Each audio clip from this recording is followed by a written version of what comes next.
I'm Martin Tyler, and you're listening to Harry Symeou.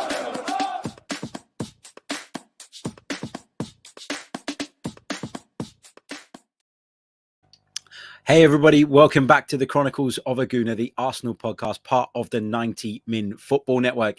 As ever, I'm your host, Harry Symeou, and it's our press review show, the show in which we go through the back pages, the show in which we scour the internet for all the latest Arsenal-related transfer reports, and we bring them to you, and we discuss them, and we get your thoughts as well, of course, from the live chat box.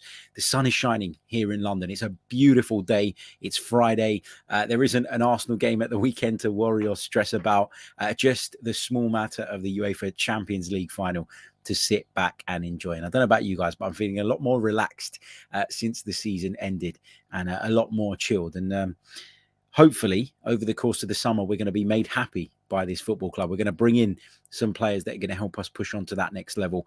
But I do expect there to be a few departures as well. So lots and lots of work to be done between now and when the summer transfer window closes. Let me say a few hellos to some of you in the live chat. Big hello to Afsar, to Henry, to Martin, to Stephen, to Joey. Who else we got? Matt, another Matt, to Creambone, to Richie, to Nicomo, Matt Gooner. Brilliant. Brilliant to see you all in the live chat. Matt Gooner says, nice to tune in live while working on my final uni assignment. Good luck, mate. All the best with it. I'm sure you're going to smash it. And yeah, what's it about? Let us know.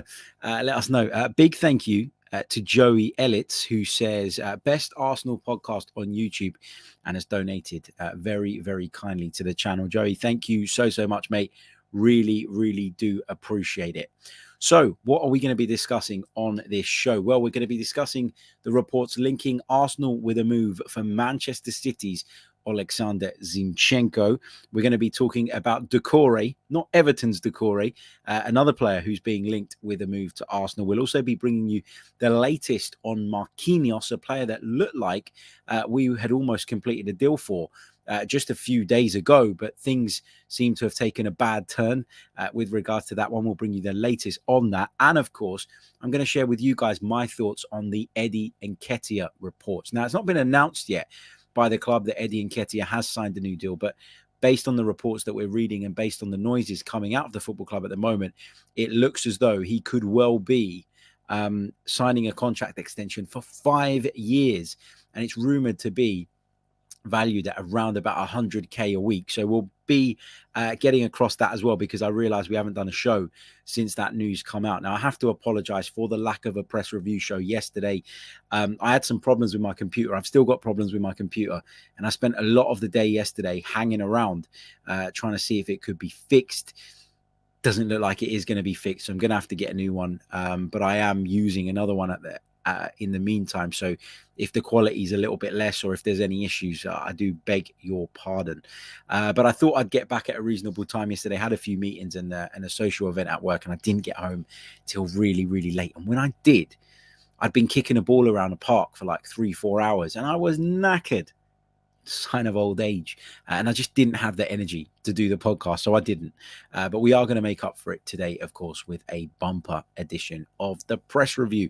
Right, let's start off then with the Oleksandr Zinchenko story, and that is a story that comes from the Mail. Now, according to the Mail, Arsenal are considering a move for the 25-year-old Manchester City and Ukraine left back Oleksandr Zinchenko. Now, this is one of those that, when you first hear about it, like when you first hear of that connection, when you first hear of that link, you don't exactly get excited. You don't exactly jump off of your seat. Why? Because he is somebody who's been on the peripheries of what Manchester City have done in the last few years.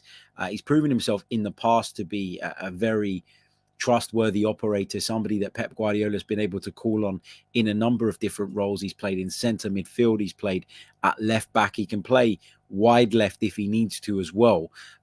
So yeah, he's someone that Pep Guardiola keeps around the place and obviously trusts to come in and fill holes in the side. So it isn't like the most glamorous signing, right? It isn't a signing, as I say, that makes you go, oh, wow, that's a guy I want to get on the back of my shirt. But I think if Arsenal were able to do this, and if Oleksandr Zinchenko and Manchester City were all in on this, this could be a really, really smart piece of business. And I will explain why in just a moment. I've just got to address Matt, who's appreciative of the shirt. It's like a retro Ukraine shirt.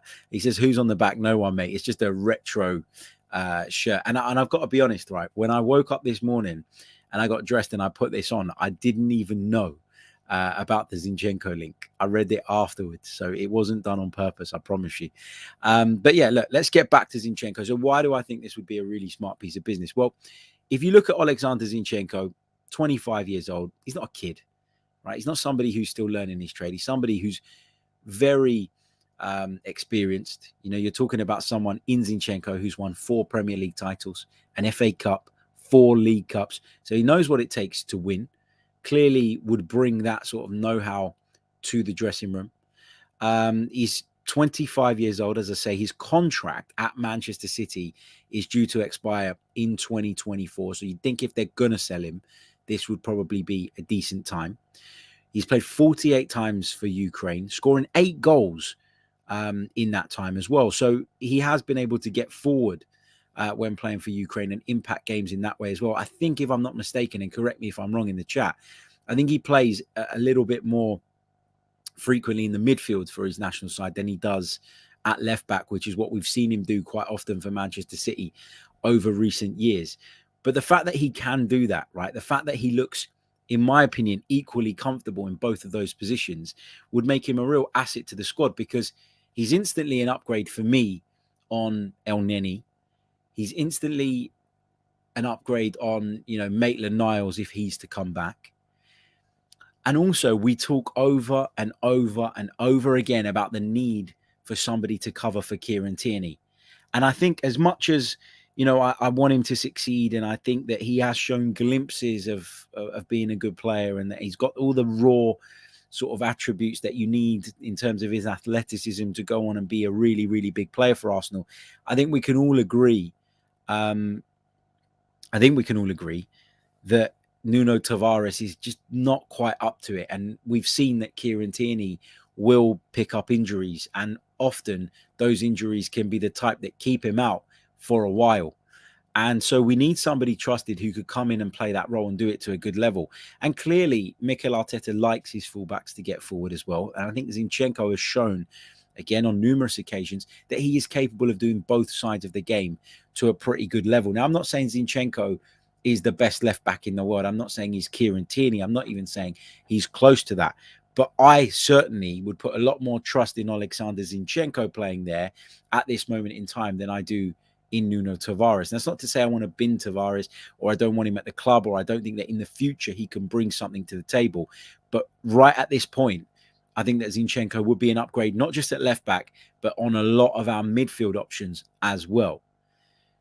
Is he going to be someone in an ideal world, when we have the team that we want, when Mikel Arteta has the side he wants, the 11 that he wants?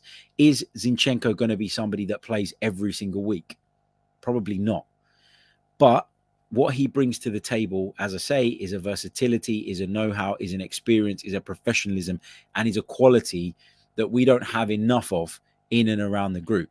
So, yeah, that's my thoughts on it. I think he would be a really, really smart signing. And when you look at what he's valued at according to Transfermarkt, and I know I say this every time I bring up a Transfermarkt valuation, I know their valuations are not gospel, but when you're talking about what, £22.5 million is what he's rated at on there, if you could get him for sort of 18 to 20 million pounds, that would feel like a really good piece of business, and it would help us in a couple of areas. So it would help us at left back to provide cover to Kieran Tierney in the very likely event that he picks up an injury. And of course, he would help us in the midfield as well, because I would say he's probably, when he's on song and when he's playing at his best, the way he does for Ukraine, for example, where he's playing, in that centre midfield position, he can probably bring a lot of what Granit Xhaka brings to the table. He's definitely an upgrade on El Neni.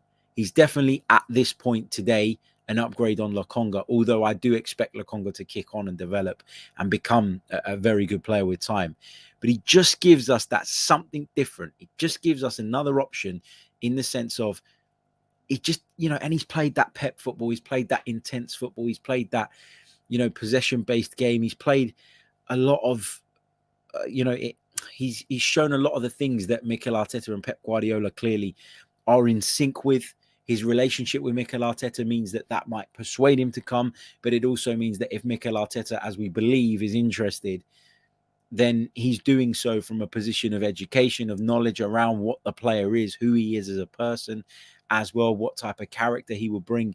So I think that, I'm not always a big fan of like going and bringing players that you've worked with all the time, but we've seen a lot of managers over the years do that to great effect. If you think about Antonio Conte, there's always been, if not the same player, but a certain profile type of player that he takes with him wherever he goes. Jose Mourinho did it as well. We see it a lot in football.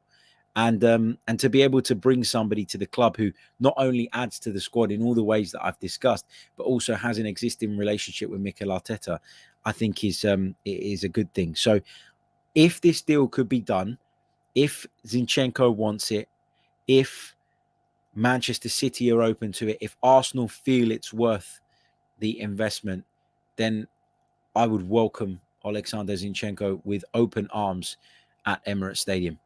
I really, really would. Let's get some of you guys' thoughts on Oleksandr Zinchenko, of course, being linked with a move from Manchester City to the Gunners. What have we got? Martin says, sign Zinchenko for 25 million and sell Tierney for 50, and it's a win-win situation. Look, I don't want to be selling Kieran Tierney. I appreciate that it's frustrating, the frequency with which he gets injured, and it's frustrating that we can't rely on his fitness and we can't rely on him to be fit over the course of a season. But I wouldn't be selling him. And I think for me, Zinchenko makes sense half because he can do the left-back job and half because he's a midfield backup. So if you're not looking at him as a midfielder, or you're not considering him as a midfielder, for me, that takes away 50% of the appeal. Does that make sense? 50% of Oleksandr Zinchenko's appeal to me personally is that he can play midfield and defense. So if you get rid of Kieran Tierney with the idea of playing Zinchenko left back and only at left back every single week, then I think there are better left backs out there. I think this appeals because of the fact that he is where he is, that he's won a lot of things, that he's clearly very experienced, clearly a good professional. The fact that he is versatile, the fact that, he has that existing relationship with Mikel Arteta, etc., etc. I think there's a lot of things going for him. But if you're going to get rid of Kieran Tierney, like you're suggesting, Martin, and I don't think that Arsenal would do this. And if Arsenal did do this, you'd get the classic, look at Arsenal just being run as a business, just doing this, just doing that, just trying to balance the books, just trying to make profits, etc. So that would be like a PR disaster in the eyes of the fans as well. So I don't expect that to happen. I don't think that will happen. So yeah, sign Zinchenko for 20 million, sell Kieran Tierney for 50 is a win-win. Not for me. Skipster says Zinchenko would be a very clever signing. We can offer him his central left midfield position for which Manchester City bought him as. Yeah, and he might, the fact that he'll be told if we did sort of move forward in this negotiation, or if this did develop into a negotiation, the fact that he would probably be told, look, you will get to play predominantly in that midfield position that you really want to play in, the position that Manchester City at the moment can't facilitate you playing in. But be it known that if we need you at left back, you will be tasked with that role as well. But I think being able to dangle that midfield sort of carrot to him would be very, very appealing. Matt says Zinchenko and Jesus for £60 million. Let's get it done. That would be good business. Afsar says, is he a bit like Ainsley Maitland-Niles? I think he's better than Ainsley Maitland-Niles. I really, really do. I don't think Ainsley Maitland-Niles is half as good as people want you to believe. I think that, I've seen a lot of stuff over the last few days with Roma winning the Europa Conference League. I saw somebody saying, oh, look at Maitland-Niles. He got away from the loser Mikel Arteta and now he's won the Europa Conference League. What a load of nonsense. Ainsley Maitland-Niles doesn't play at Roma. He does not play. He does not get in Jose Mourinho's starting lineup. He's not good enough. He's gone there and they've realised it too. He's not good enough in the centre of midfield to hold down a position there. I always said, and I've said this repeatedly, I've been very, very consistent on this. In order for Ainsley Maitland-Niles to have the best career that he can possibly have, he has to utilize the fact that he is versatile. The minute you start demanding to play in the center of midfield and then you can't reach that level and you can't produce at that level week in, week out, all of a sudden, you don't stand out anymore. So I think that's Maitland-Niles' problem. Matt says, I think he would be a really smart signing. If true, I can see what Arteta is doing, bringing in players who can play multiple positions. Matt Tomo says, honestly, Zinchenko is a guy I would 100% get on the back of my shirt. Sure, there's a bit of Ukrainian bias there as well. Matt G also adds that he'd be really good for the dressing room in terms of his mentality. Yeah, point I made earlier. I absolutely agree with that. What else have we got? Diogene says Zinchenko is a smart buy, but would he accept to be a left back at Arsenal, sitting behind Gundogan, Kevin De Bruyne, and Silva is different than Odegaard and Xhaka? Yeah, but Diogene as well. The other thing is as well, right, that we're back in Europe, and that means Thursday, Sunday, Thursday, Sunday, Thursday, Sunday. For the most part of the season.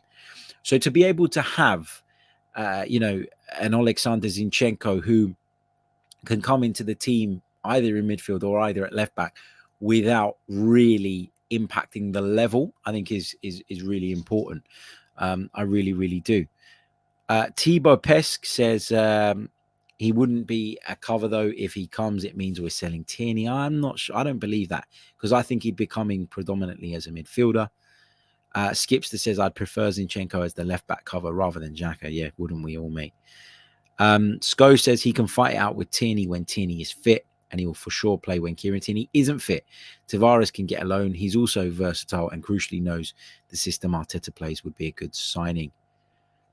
Creambone says, is buying Man City cast-offs rather than Chelsea rejects a sign that Arsenal are making progress?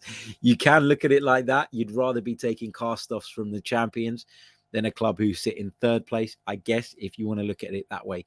But what's really, really interesting, mate, is that we're no longer looking at 31, 32-year-olds in the way that we did when it was Willian or when it was David Luiz or, or anybody that we've kind of been sort of, I guess, duped for in the past. You're talking about two players in Zinchenko and Jesus who are 25 years old, who in theory are probably at the best point in their careers and still are at a point where there's plenty of room to grow, room to develop, and many years in front of them. So, yeah, it is progress, isn't it? And I think a lot of the time we talk about relationships in football, don't we?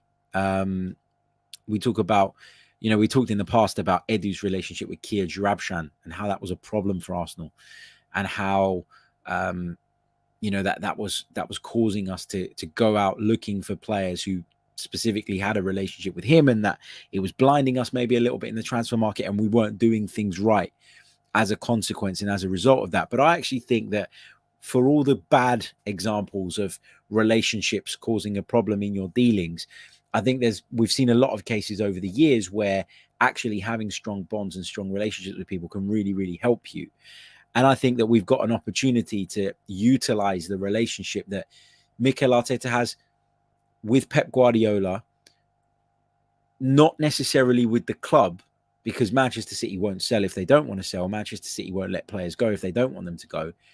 But we can also utilize Mikel Arteta's relationship with the players, because they'll know what they'd be signing up for if they were to come over to Arsenal from Manchester City. That helps. That familiarity is a big thing. And make no mistake about it, regardless of what you'll hear from certain sections of the Arsenal fan base who say that Mikel Arteta is awful and he's useless and he doesn't have a clue what he's doing and he's a rubbish coach and he's a rubbish tactician and he's a terrible manager. If you talk to people at Manchester City or people that have been involved with Manchester City, they will tell you that in their eyes, Mikel Arteta still has a lot to learn and he's still developing and growing as a manager. But as a coach, he is top draw. And so if he wasn't, would these players even entertain the idea of coming to Arsenal? I think you're going to look. I think when you see some of these deals that we think might happen, if they do materialize, I think it will shut a lot of people up who, constantly want to put Mikel Arteta down, because that would be the proof in the pudding. The proof would be that players like Gabriel Jesus, who are likely to move on this summer and could have their pick of any number of clubs, would choose Arsenal for Arteta, not for Arsenal, not at this moment in time. And what I mean by that is, yeah, Arsenal are a huge football club, a massive football club, and we'll always have that global appeal. But if a Champions League club comes knocking on your door and Arsenal come knocking on your door, Mikel Arteta could well be the deciding factor because of that relationship and because of the fact that these players admire him and rate him as a coach. Craig Barlow says, why would Zinchenko leave a winning City team to join a novice? I get Gabriel Jesus because of Haaland's arrival, but Zinchenko would be mad moving, in my opinion. But it all comes down to their role within the squad, doesn't it, Craig? You know, we don't know what Manchester City's plans are for the summer outside of the Erling Haaland signing. And Oleksandr Zinchenko isn't really playing all that much, not from the start of games anyway. He's only started 26% of their Premier League games this season. He's made 15 appearances, during which he's managed 4 assists, by the way, which is pretty impressive. In the Champions League, he made 8 appearances. He started 42% of those games because of some injury problems that they had. In the FA Cup, he started in 40% of their games. And in the Carabao Cup, he started in 50% of their games. So he's not somebody that starts week in, week out for Manchester City. And that might be a reason for him to potentially want to move on. Big hello to Billy Anderson as well. Hope you're good, mate. Let's take a couple more of your thoughts and questions on this before we move on to the next subject. Matt says, Harry, do you think this means we're no longer looking at Hickey? I don't know. I don't know that, Matt. But I do think that we need to keep our options open, right? We can't be sort of married to 1 or 2 players and then be in a position later on in the window where we're panicking because we couldn't find or we didn't identify alternatives to them. I like Aaron Hickey. I really, really do. I'm a big Serie A fan. I watch a lot of it. I've seen a lot of him. And I think that one day he will make a good Premier League fullback. The only thing I would say here is that, of course, there's always that element of risk, particularly and more so when you're coming from another league. So I'm not saying I don't want Aaron Hickey. I actually think that would be a smart signing because of, going back to the Zinchenko point, it's the same for Hickey because of that versatility that he brings and provides. But if you asked me, going into a crucial Premier League game, which one I'd rather have at left back covering Kieran Tierney, right now it would be Oleksandr Zinchenko.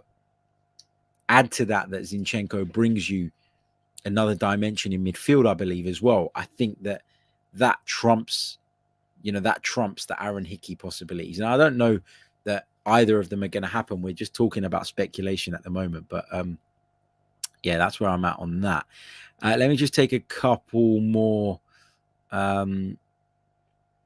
of your thoughts. Devin Davis thinks that Zinchenko is an upgrade on both Tierney and Tavares. Look what he did for City against Villa. He changed the game.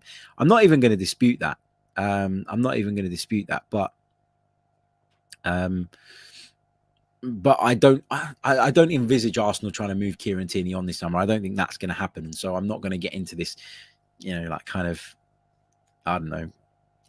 going to get sucked into this idea of Kieran Tierney being sold or try to convince myself that Zinchenko is a better option at left back, because I don't believe that Kieran Tierney is going anywhere. And I do believe that when he's fit and available, he is one of the first names on the team sheet. Okay, look, let's move on.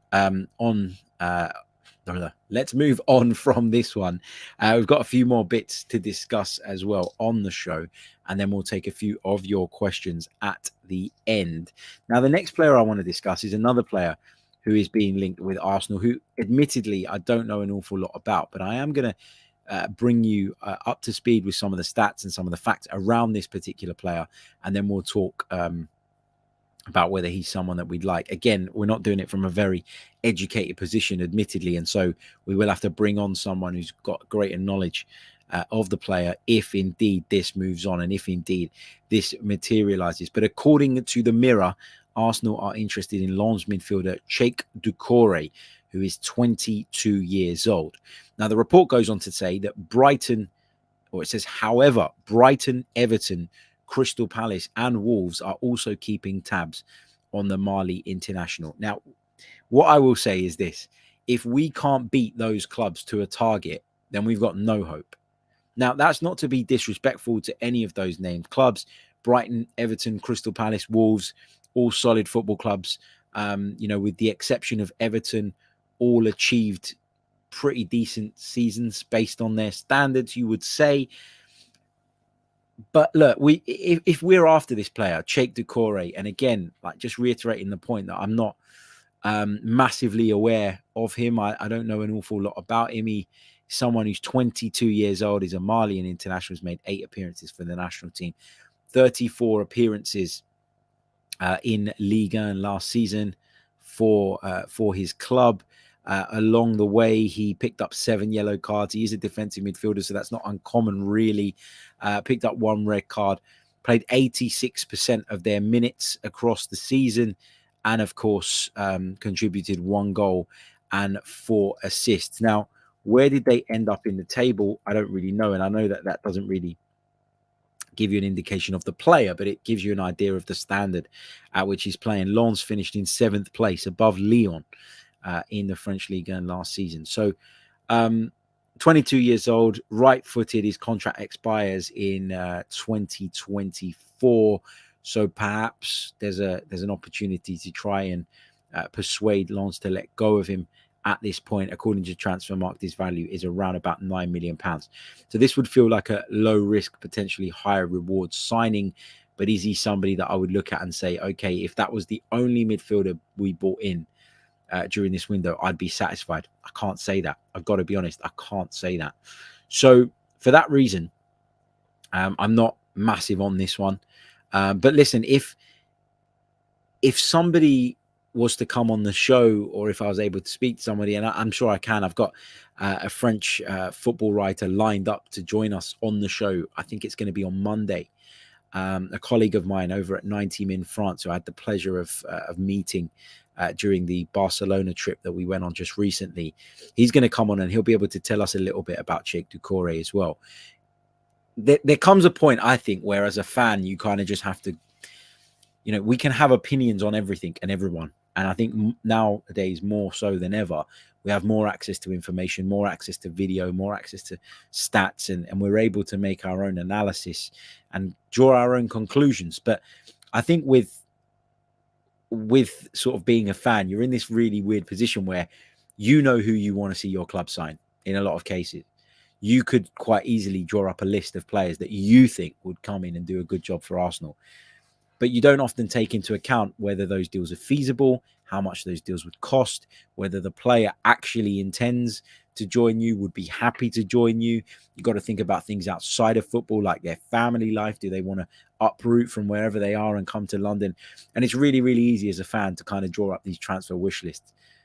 I think there comes a place and there comes a point where we as fans have to step back and go, okay, I don't know who this guy is.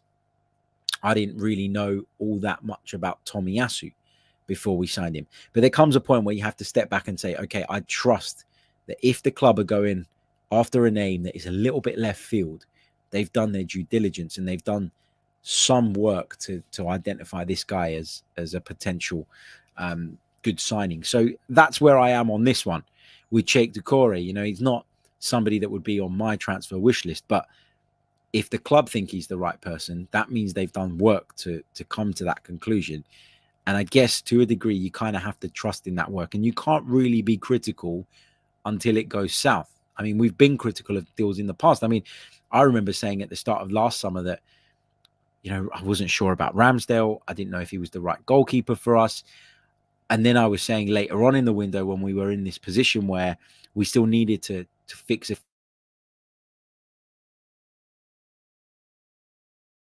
I was in a position where I was saying, I don't know about this. Could we spend 25 million somewhere better?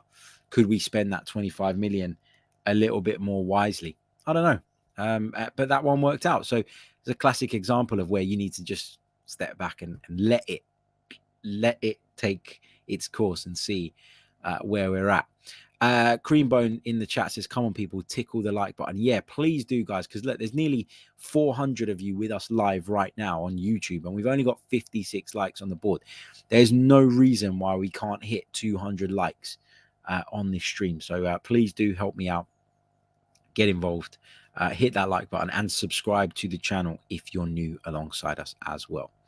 Okay, so Chiekh Doucoure supposedly being linked with a move to Arsenal. As I say, don't know an awful lot about him, but just wanted to bring that report to your attention because he is said to be somebody that the Gunners are looking at. Also, wanted to touch on Marquinhos. Now, the Brazilian has been linked with a move to Arsenal for a few weeks now. But, you know, we heard a little while ago that maybe a week ago that this was very close to being done, that it was very close to an agreement being reached between the two clubs. However, according to a report from Georges Nicolas, who is a journalist, it doesn't look as though this one is moving at all. And the reason for that is due to a legal dispute involving Wolverhampton Wanderers. So let me just take you through what the latest is on this. Arsenal's attempts to sign Sao Paulo starlet Marquinhos this summer have been complicated by the revelation that the 19-year-old has already struck a deal to join Wolves. The Gunners have been in talks with Sao Paulo and Marquinhos over a £3 million deal that was expected to be completed this summer. However, things have taken an unexpected twist, as numerous outlets have reported that the winger, whose Sao Paulo contract is understood to be expiring this summer, had already put pen to paper on a pre-contract agreement with Wolves. First, it was Georges Nicolas who revealed that Wolves had hired a Brazilian law firm to take action against Marquinhos, who is accused of breaking the terms of his written agreement with the Midlands club in order to sign for Arsenal. The legal dispute was then later confirmed by the Daily Mail, who had Sao Paulo made the decision to offer Marquinhos to Arsenal for a small fee before his contract expired, and he walked away for nothing. As a result, Wolves are now said to be considering legal action against Sao Paulo as well as the player. And to add to all the complication, Sao Paulo have disputed the length of Marquinhos' contract. Now, back in 2019, a 16-year-old Marquinhos inked a 5-year deal to commit himself to the club until 2024. But that went against FIFA rules, which state that underage players can only sign for 3 years. In FIFA's eyes, Marquinhos is a free agent this summer, and that is why Wolves have moved to try and sign him for free. But Sao Paulo moved to try and sell the young winger by arguing that he's still under contract for 2 more years. Wolves are expected to consider all their options in the coming days, with legal action against Arsenal not ruled out either. I mean, what a mess. What an absolute shit show this is. So basically, in a nutshell, Sao Paulo think that Marquinhos has signed, when he did sign back in 2019, a 5-year deal. FIFA rules state you can't do that. So does that become null and void? I don't know. But Wolves say that they had an agreement in place with the player. This is absolutely bonkers. And you know, we're involved in this dispute now, which could lead to legal action against us as a football club. This is madness. It really, really is. And to be honest with you, I like Marquinhos. I like what I've seen of him. I spoke to some of my colleagues in Brazil, you know, during that aforementioned trip, and all the reviews and all the chat around Marquinhos was very, very positive. And he looked like someone that I would be quite happy to see come to the club. I said that I think that if he does come, he'll probably be loaned out initially, or be someone who's on the peripheries of things. But yeah, this is one of those things where you look at it and you go, you know, is this worth the aggro? Is this worth the hassle? Someone says in the chat, why would Arsenal face legal action? Well, I guess if Arsenal were to enter an agreement with Sao Paulo over a player who isn't actually under contract based on FIFA rules, overriding a pre-contract agreement that he signed with Wolves, then Arsenal would be, I guess, complicit in some way, shape or form. I don't know exactly. I'm not a legal expert, but it just feels like we're just getting sucked in to what seems like a bit of a messy situation. But Wolves clearly want him. Otherwise, they wouldn't be taking it this far either, would they?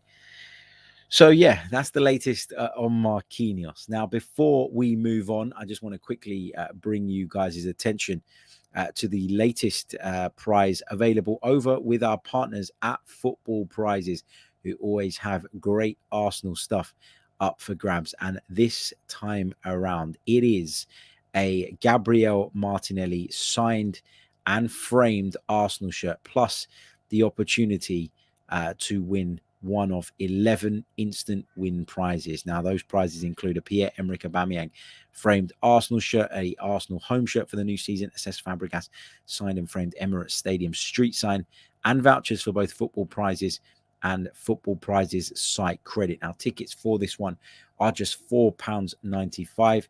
There are 199 of those tickets available, and the competition ends on Monday, May 30th at 7:30 p.m. Now, if we just have a look at where we're at the minute, 125 of the 199 tickets have already been sold. Therefore, you need to get on this one quickly if it's something you're interested in, because once the tickets are gone, they are gone. And this auction may not go on until Monday night when the deadline is. So if you are interested, click on the link in the description, check out football prizes, and get involved in the competition. Gabby Martinelli signed and framed Arsenal shirt is up for grabs, as well as a number of other prizes. Okay, we're going to take a very, very short pause, and then we're going to be tackling some of your questions for the remainder of the show. So please do start filling up the chat box now. Hello and welcome back to the Chronicles of a Gooner, the Arsenal podcast, part of the 90 Min Football Network. As ever, I'm your host, Harry Symeou, and this is today's edition of the press review, coming to you live on our YouTube channel and, of course, in podcast format on all major podcast stores. If you're listening via the podcast stores, please do leave us a review, particularly if you're an Apple Podcast listener, because that really, really does help us. And also, if you are watching or listening via YouTube, please do leave a like on the video, leave a comment too, and subscribe. There's over 400 of you watching us right now, but we've only got 91 likes on the board. I'm talking about YouTube right now. Come on, I want to get up to 200 by the time the stream ends. So please do smash the like button if you haven't done so already. Right, let's take some of your questions. Mr. M says, is Arsenal, or are Arsenal, interested in Alvaro Morata? We heard that rumor, we heard that talk during the January window. There was talk about him potentially coming in after we missed out on Dusan Vlahovic, who now plays his football for Juventus. I do wonder if Morata will look to move on because of that situation. Because of the fact that Vlahovic is coming. Do you know what? In fact, let me check what Morata's contract situation is, because sorry, he's on loan to Juve. I thought so. That's why I thought it just prompted me to check. It just came up in my head. Yeah, so he returns to Atletico Madrid officially at the end of the season. It just, as I was saying that, it just kind of triggered something in my head. Hold on a minute. Do Juve actually own him? No, they don't. He is Atletico Madrid's player. Are Arsenal interested? Not to my knowledge. I mean, we keep hearing that there's a long list of strikers that Arsenal are considering this summer, but I don't know that we're in for him. So no, I'm not going to get drawn into that one, but I have seen some reports, and I'm sure there'll be more over the course of the summer. Matt says, slightly off topic, but do you think Liverpool winning the Champions League could have a positive impact on Arsenal's summer transfers by encouraging players to join the Premier League? It's an interesting question, but I think with the Premier League, I think the appeal that they have above anywhere else, regardless of what they achieve on the European stage, is that they could just pay so much more money. And I think that the prospect of playing in the most watched league in the world, I don't know why I did that. It is true. It is the most watched league in the world. I don't know why people wouldn't want to join the Premier League, I guess, Matt. It's the coverage is insane. The audience is insane. The money is insane. The football is of a very, very high level. So, I don't know that would change it so much. I hope they don't win the Champions League, for what it's worth. I'd much rather see Real Madrid pick up another, big-ish trophy than, of course, Liverpool. But obviously, I make Liverpool favourites because they are the better side. Overall, Dimitri says, up at 6 a.m. for once. Happy to be catching this live. Good to have you with us, mate. Good to have you with us. Right, let's take some more.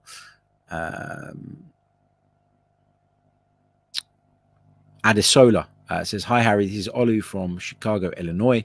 Hope you're well, mate. Big hello to everybody joining us from the States. He says, what's your opinion on the Marquinhos transfer saga with Wolves now involved? We kind of briefly spoke about that just now. My thoughts are, I would be weighing up right now if this is worth something, if this is something worth entering into and getting involved in. So that's my take on that. Matt Gooner says, thoughts on the links to Aouar again. Is there anything to it, or is this just because we've been linked with him in the last 2 years? Is it a bit like Draxler at 2.0? I think for me, this is one of those convenient links. You know, we were heavily linked with Symeou when we signed Thomas Partey, if you remember. And Jean-Michel Aulas, the Lyon president, was very outspoken about the fact that in his opinion, or his account of things, was that, or suggested or said, I guess, that Arsenal weren't willing to meet the asking price set for the player. And Arsenal sort of jostled for position, and people were sort of being very, very critical of Arsenal and the fact that they didn't go after Aouar. And then we ended up signing Thomas Partey on transfer deadline day for more money than what Lyon were asking for Symeou. So actually, it then led me to question whether Arsenal were actually as interested in Symeou as the reports at the time were suggesting. Look, there's been a lot of criticism of him this season. Again, I don't follow French football particularly closely, but from what I've read, he's sort of come at loggerheads with some of the fans. He's been booed at times based on what they believe to be a lack of effort from him. It doesn't feel like a good fit for me because of his character, because of, you know, and I don't want to judge someone that I don't know anything about, and I don't really want to sort of go as far as saying, you know, he's a bad apple or anything like that, because I don't know that to be true. But when you read articles like that and you think about how much work we've had to do as a football club behind the scenes to essentially abolish that kind of behavior and that kind of attitude, it just feels like a risk, you know, to go and bring somebody in like that. But from what I've read today, he could be available for as little as 12, 14 million pounds, in which case it might be worth taking a bit of a punt on him. I really don't know, but I haven't seen this from anything, or I haven't heard this as something that is close or something that is a real possibility at this moment in time. I feel like today, and this could change as the window goes on, but I feel like today this is just one of those convenient rumors and a very, very easy story for people to write. Richie says, your thoughts on Jed Spence? I feel he's not just a one. I feel he is not just a one-trick pony. Granted, I did it first and appreciated your cautious initial views on him. He could be a good option for us. Again, I was working with a Forest fan on TalkSport 2 the other day with John Jackson, who covers Nottingham Forest very closely, and I asked him about Jed Spence just in conversation, and one of the things he said to me was that it's a little bit hit and miss, and that scares me a little bit. Like, he has put in some superb performances in the FA Cup in particular, and that's really caught people's eye, and it's really sort of elevated his status. Again, it's one of those that if the price was right, I may be tempted into taking a bit of a punt on him. But if not, then I'm not going to cry or be too disappointed or too frustrated about this. Martin says, Harry, we had an offer declined by Porto, or we... Hold on. We declined an offer from Porto for Cedric, according to the reports. If they came back in for him, would you let him go? Not without bringing in another fullback. You know, I don't want to keep seeing us weaken the squad. I was all for it in January because there were players that didn't have a future at Arsenal. And I'm not saying that Cedric has a massive future or a massive part to play. But we read, didn't we, a piece from The Athletic the other day in which they sort of summarised Cedric's season as one that actually the club have been quite happy and quite satisfied with. So I don't expect him to be going, and I'd only let him go if it brought the kind of money or gave us that freedom, or even was that little bit extra that we needed to get in another top fullback. Because I think we've, people have talked about Arsenal bottling it, and I've seen a lot of criticism for Arteta and a lot of criticism for certain players and certain individuals, and the fact that we were without this guy and without that guy, and the impact and the influence that had. Look, the injuries and the part that they played should not be underestimated. You know, you lose Emile Smith-Rowe to injury, for example, you've got Gabriel Martinelli, and you probably get by quite seamlessly. You know, you lose one of your fullbacks. You lost Tomiyasu, might have got away with that had Tierney been fit. So I think a culmination of really key injuries actually cost Arsenal. And I thought that Cedric was always going to struggle in that side with, you know, a weak fullback on the other flank as well. But actually, I was pleasantly surprised with the way he performed. That, with the exception of maybe one or two games against high-quality opponents, I don't really remember Cedric being too bad or having too many difficult moments. Now, I'm not saying that I want him in the team or anything like that, but we're at a point now where we're back in Europe and we need that squad. You know, we could strip it back in January because we didn't have European football, but that had to be with a view to rebuilding it and rebolstering it come the summer. So would I let him go? If the price was right and I felt that I could bring somebody in to do an equal or better job, then yeah, I would. But at this moment in time, I don't see the benefit in letting players go, because let's be honest, whatever we get for Cedric is going to be a nominal fee. You know, it's not going to be 15-20 million pound that you can put towards your transfer kit. You're probably talking 4-5 million at best for somebody like Cedric. So on that basis, if we're not going to be able to bring somebody in, then no, I'd keep hold of him for now. Anyway, look, we are going to leave it there. Some great questions as always, and we'll be back, of course, tomorrow with another edition of the show, of the press review. So please do make sure that you're subscribed to the channel. Make sure you're subscribed to the podcast. Make sure you leave us a review if you're listening on audio, and make sure you hit that like button on YouTube. In fact, let's check in on the likes just quickly again. 400 of you watching, but again, still only 113 on there. Come on, let's get that as close to 200 as we possibly can. As I say, there will be a show coming out tomorrow. There won't be one on Sunday. It's my little girl's christening day, so I'm going to be busy all day. I'm not going to be about. I'm not going to look at the laptop. I'm not going to look at the phone. But yeah, looking forward to that, and then getting back to the real world on Monday with some more work and some more Arsenal transfer talk. I'll catch you all a little bit later on. Until then, take care of yourselves and goodbye. I'm Martin Tyler, and you're listening to Harry Symeou.